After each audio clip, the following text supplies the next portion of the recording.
I'm just reminded, having listened to the speech of the Taoiseach and the Taoiseach and Deputy OD has reminded me that of Oscar Wilde's dictum that I can take any amount of criticism as long as it's unqualified praise.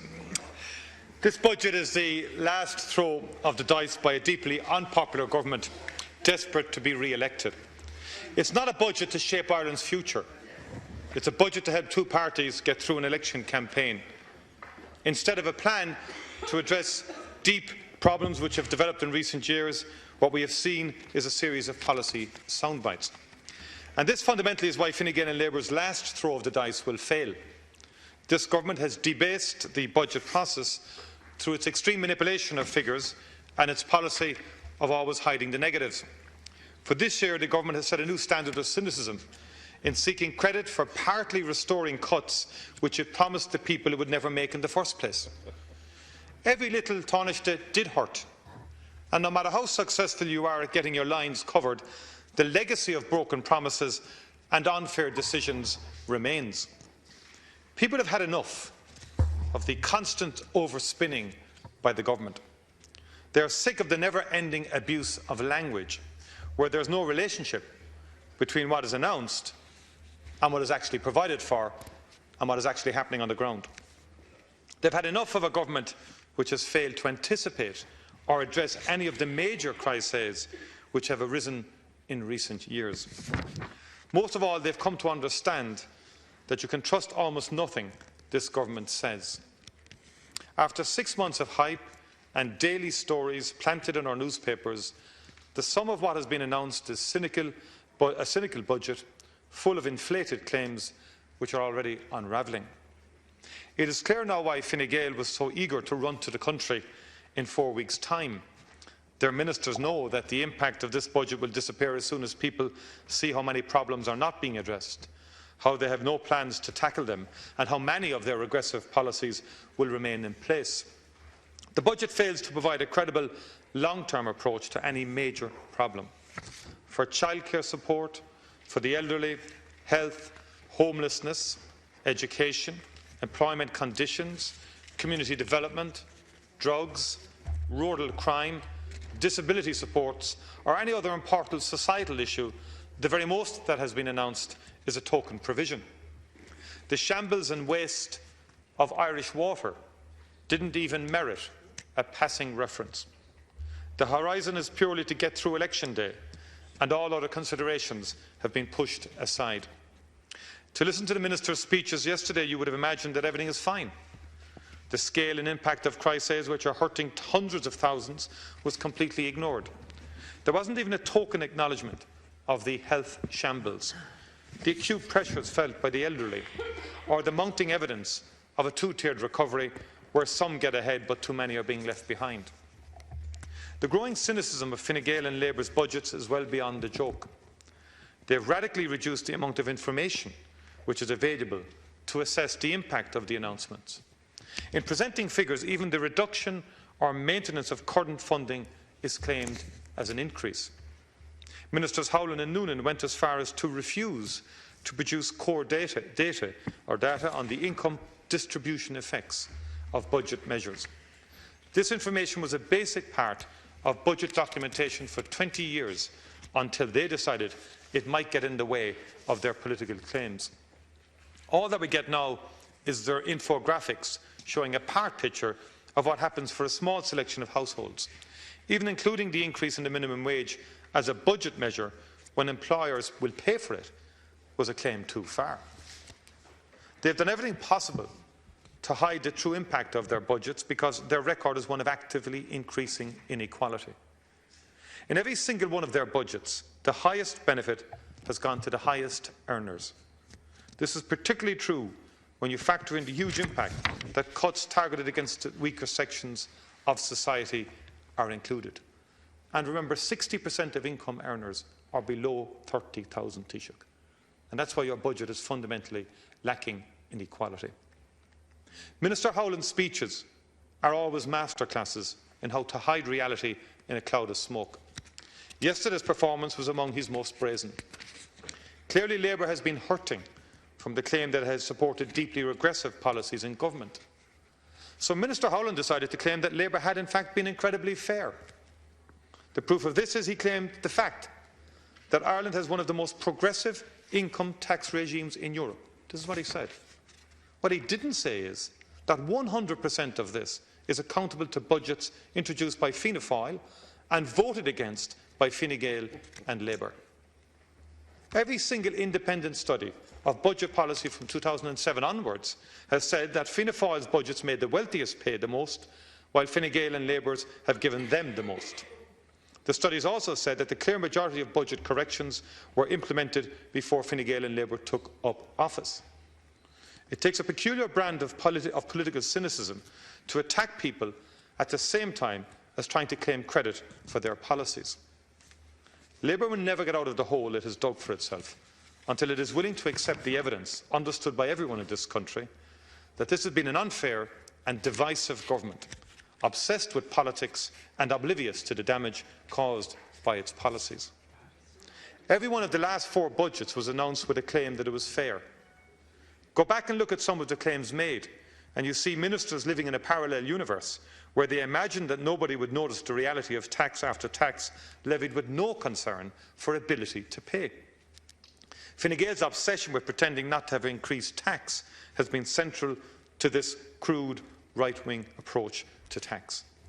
And this year, yet again, the highest benefit has been felt by the highest earners.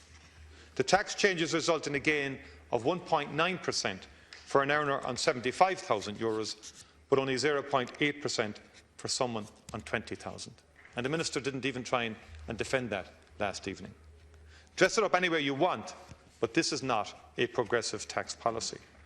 There is still no direct tax relief for parents to help with the huge cost of childcare.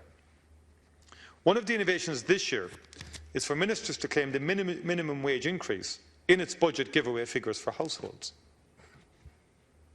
So it's now the official policy of Labour and Fine Gael to balance wage increases paid by employers to the low paid with tax reductions for the highest paid.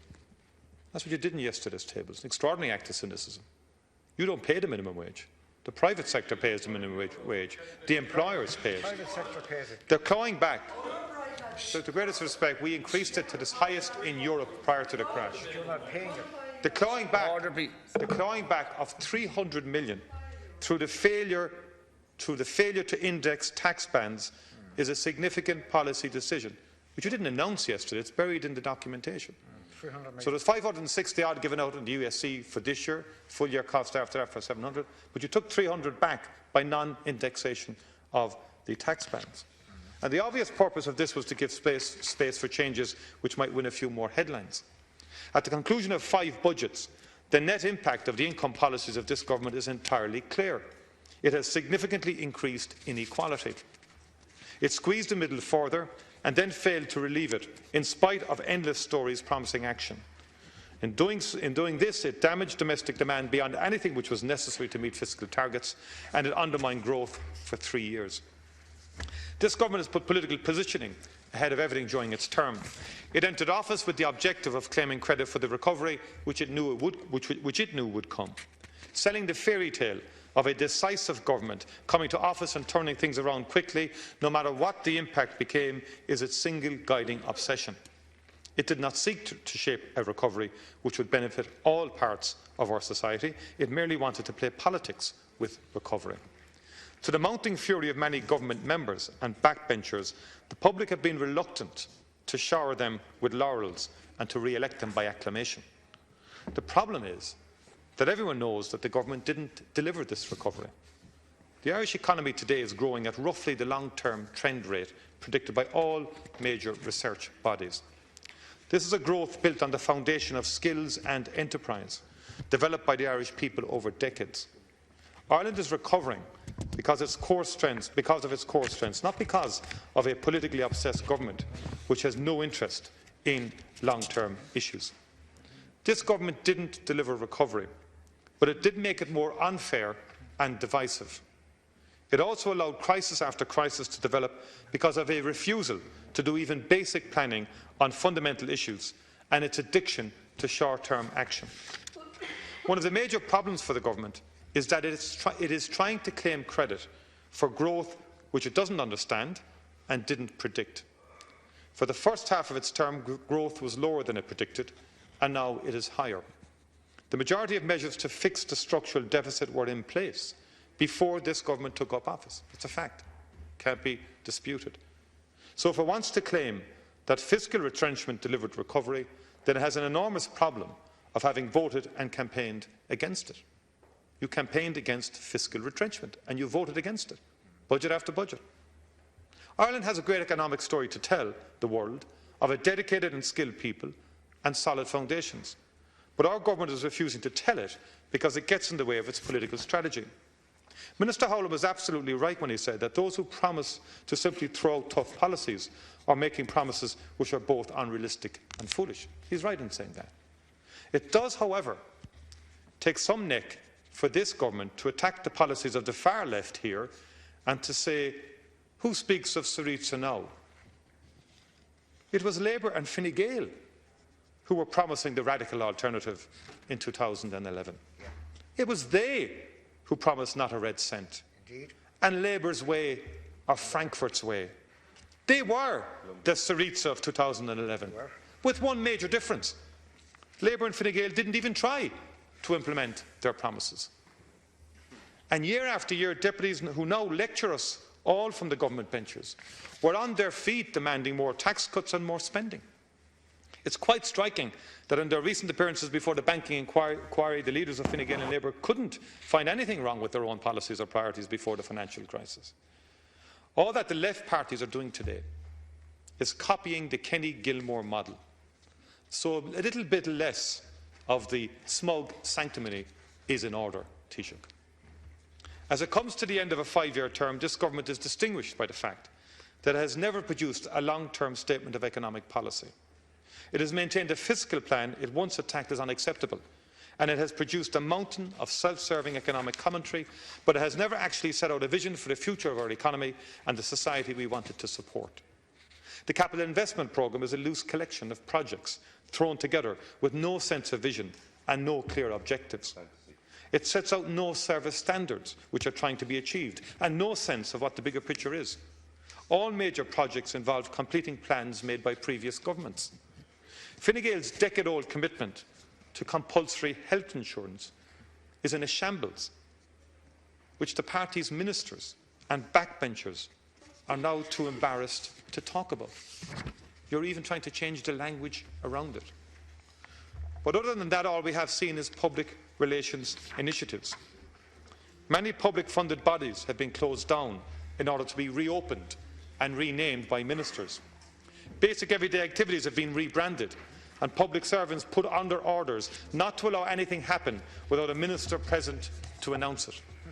In fact, the entire machinery of government, which should be focused on anticipating and addressing real problems, has become dominated by ministerial obsessions with public relations. This has shown itself particularly strongly in the enterprise sector, where announcements which used to be seen as run-of-the-mill are now held up until the right branding is produced and half the cabinet can attend. One of the biggest components of the government's economic fairy tale is when it claims to have delivered or created tens of thousands of jobs.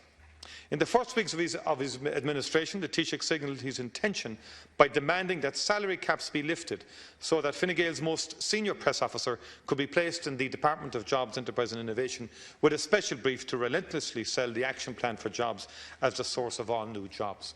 The fact is that the OECD reviewed the Action Plan for Jobs and said that it was impossible to show that it had created extra employment, and that the bulk of employment growth was undoubtedly down to other economic fundamentals.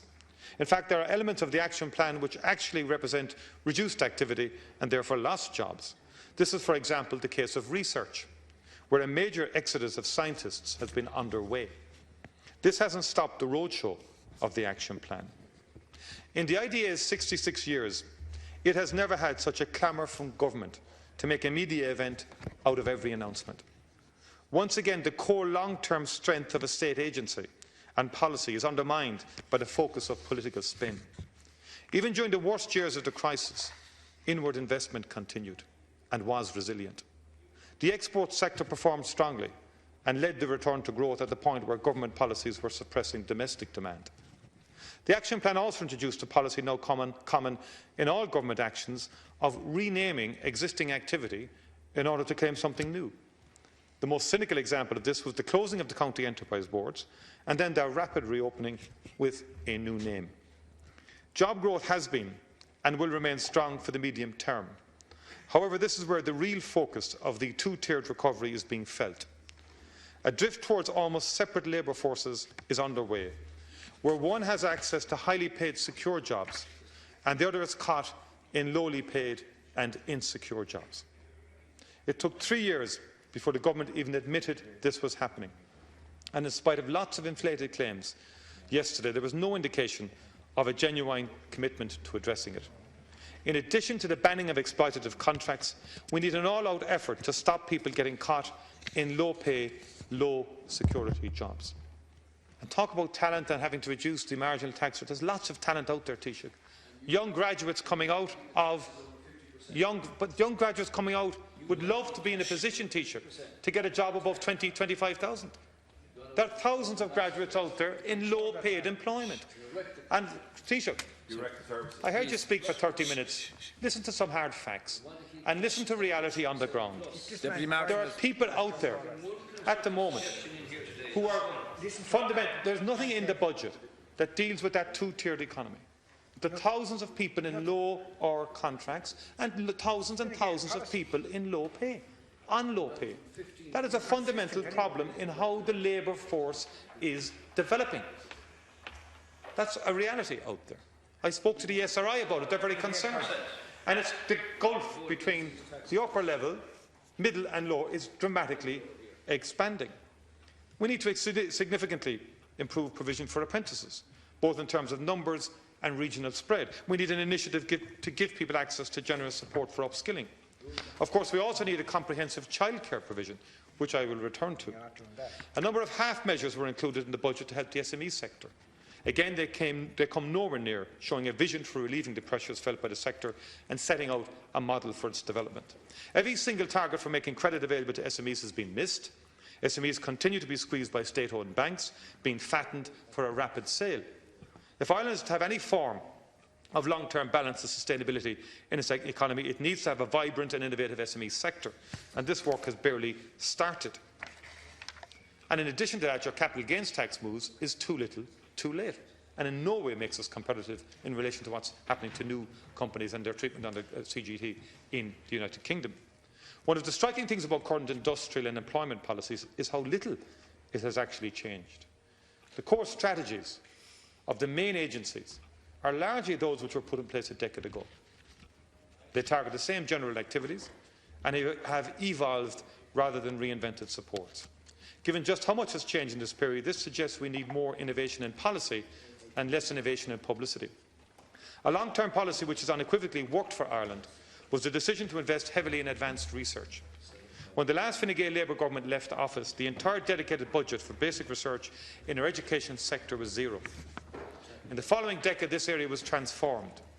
It dramatically improved the work of our universities and provided the foundation for the huge expansion in research activity in business. The budget document talks solely about activities already in place, so we have to assume that this government's policy of drift and damage to our research base is going to continue. In an unprecedented petition signed by 800 scientists earlier this year, the government was warned that some of the best scientists who have ever worked on this island are leaving because of a short-sighted and damaging set of policies implemented by this government. The so-called new world-class research centres are anything but new. Most of them were established 12 years ago, and all are funded under a competition launched over 5 years ago. Basic research, which is funded in every country that has a high standard of living, is being undermined. One research centre, which is ranked #1 in the world in the critical area of immunology, was actually refused funding because of this government's policy. Professor Bill Campbell is the first Irishman to win a Nobel Prize in a science area for 64 years. This government's policy means that his studies could not be funded in Ireland. Clearly, the government decided that there was not enough votes to be bought in committing to long-term industrial and research policies, and our country will suffer because of this. Before she became leader of the Labour Party, The Taoiseach went to great lengths to present herself as a radical alternative to Deputy Gilmore. But beyond this rhetoric was the reality of a minister implementing cuts which were almost designed to maximise the hurt which they caused. After this budget, 38 out of the 40 major cuts implemented in social protection schemes will remain in place. There is a Fine Gael agenda for helping the highest earners, but none for those hit by the social protection cuts. The €3 pension increase is a case of doing something in order to claim you care rather than to acknowledge the real issue. And you talk to pensioners, Taoiseach, go and talk to them today.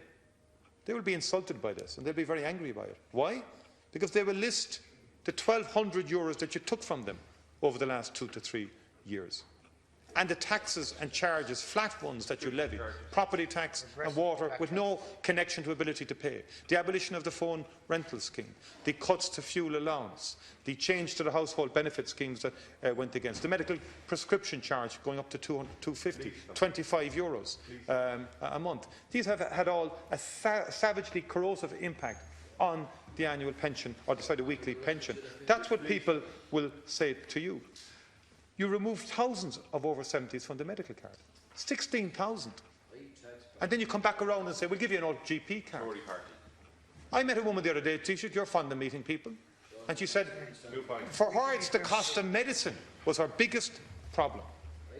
The cost of medicine, not the actual card or going to the GP. She could manage 1 or 2 visits, she said to me, to the GP, but I cannot manage the cost of respiratory drugs that she is on.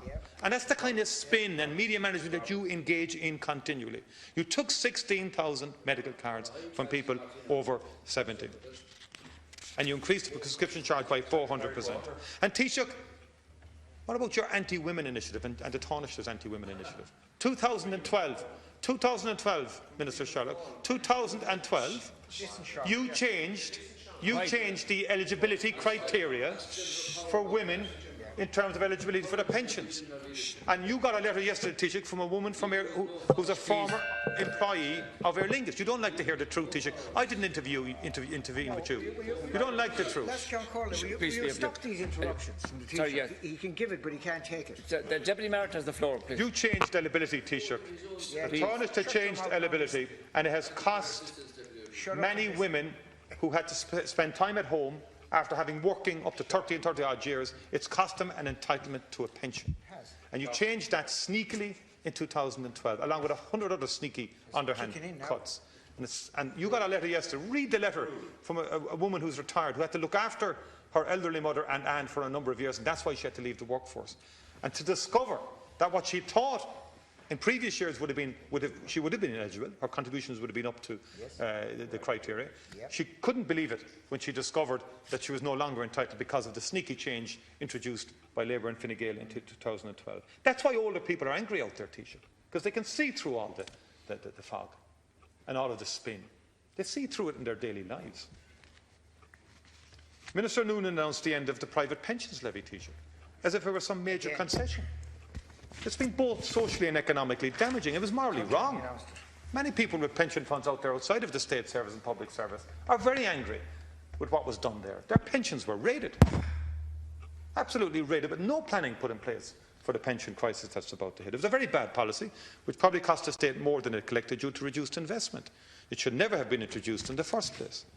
Overall, no significant improvements or reforms have been proposed for social protection, which is an appropriate symbol of 5 years of neglect and regressive cuts by this government. Childcare is another area where the government continues to make it up as it goes along. It clearly decided it needed to announce something on childcare, but it was unable to or unwilling to do it comprehensively. The announced scheme is a mess, which does not extend childcare in a sustainable way. 3 hours care for 38 weeks a year means that working parents will still have to put in place close to full-time arrangements paid from their own pockets. A comprehensive childcare system is urgently needed and is affordable. And that is why Fianna Fáil gave a priority to childcare in its budget proposals, and I have no doubt that this will be a major area during the coming election. Fine Gael and Labour spent 4 years sitting on their hands as an entirely avoidable housing emergency developed. As soon as public outrage reached boiling point, they started announcing emergency measures. Yesterday we had the 6th housing announcement of 2015. It is still too little and too late.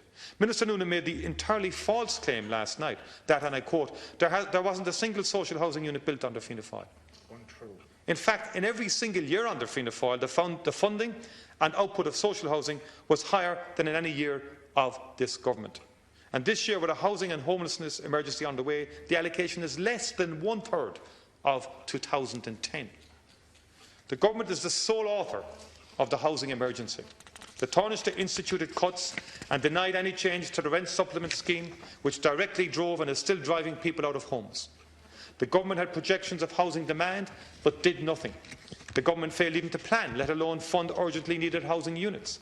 There are 10 local authorities, Taoiseach, which have not built a single house this year. There are 1,500 children in emergency accommodation, and this is a national disgrace. The failures of the government on housing have been so complete that they have resorted to fixing the figures. There are 130,000 on the social housing list, 40% higher than Minister Kelly will admit. Did the 6th housing announcement of the year provide a route to meeting the social housing need or making home ownership affordable for the squeezed middle? No, it didn't. It was another policy soundbite designed to get through a tricky period. This government ends its term with a full-scale crisis in the health system and no idea how to deal with it. First, they said they had the answer to everything, and the Taoiseach claimed that everything was heading in the right direction. Last year, he made a scapegoat of Minister Riley and installed a new tough-talking minister who said he would quickly get things under control as he had a better bedside manner.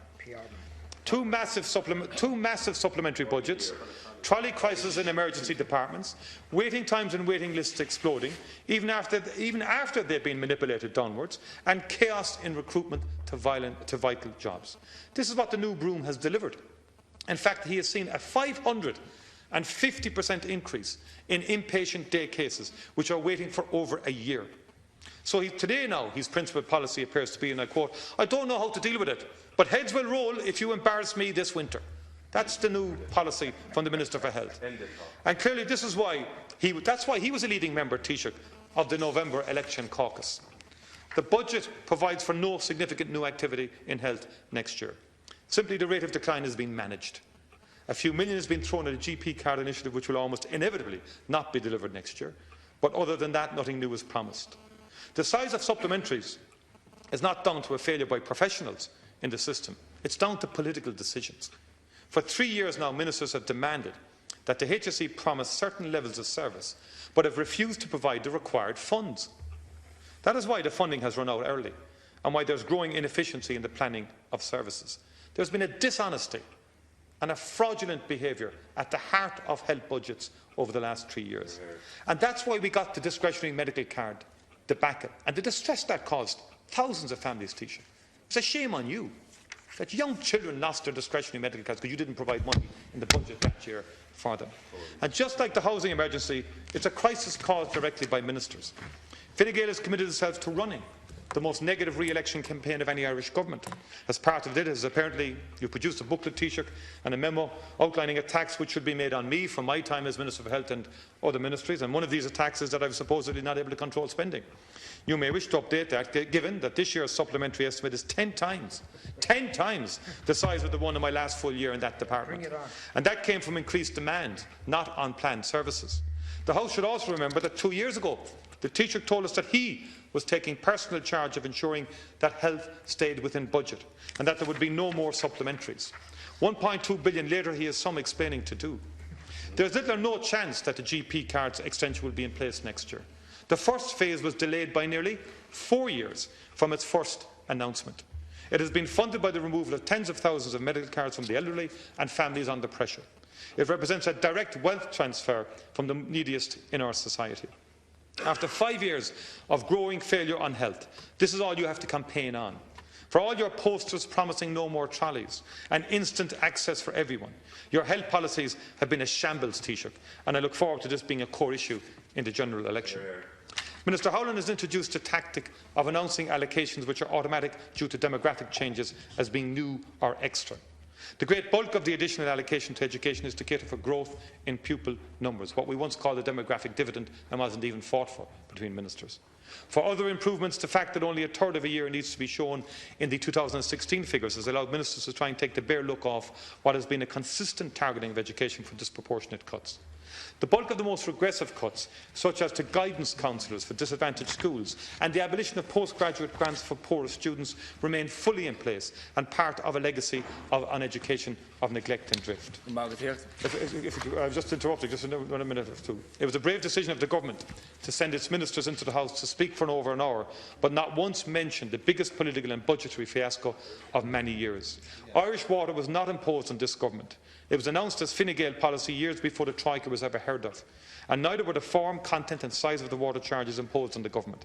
The Troika confirmed that Fine Gael Labour had wanted to do something else they could have. We've had the absurd situation where we're paying millions to install meters which aren't being used and won't be for the next 7 years. We've constructed a massive bureaucracy in order to impose a charge and another to give people some of the money back. 1,200 people who fix pipes are to be laid off, using money raised at a higher cost than state debt. Instead of ignoring Irish waters, it should be abolished. The other massive and regressive tax introduced by this government, the local property tax, was mentioned in the budget speeches, but only in order to say that nothing will be done for the next 3 years. During this government's term in office, there are many difficult choices to make, but they choose to be more unfair than was required. The direct impact of this was to further divide our economy and society. In area after area, this government also neglected issues until they were allowed to become crises. It refused even to plan. It abandoned its democratic revolution and has refused to change a single significant thing about how Ireland is governed. It has put politics first in everything. This overhyped budget lacks any vision or direction for our country. It doubles down on an approach which is making us a more divided society. This government said it wanted change, but all it really wanted was power, and all it now wants is to keep it. I have no doubt that the Irish people will not be fooled. Parties who so readily broke their promises before will do so again. A budget designed to last 5 weeks has nothing to offer a country which needs a commitment to deliver a state and society which works for all of its people. Thank you.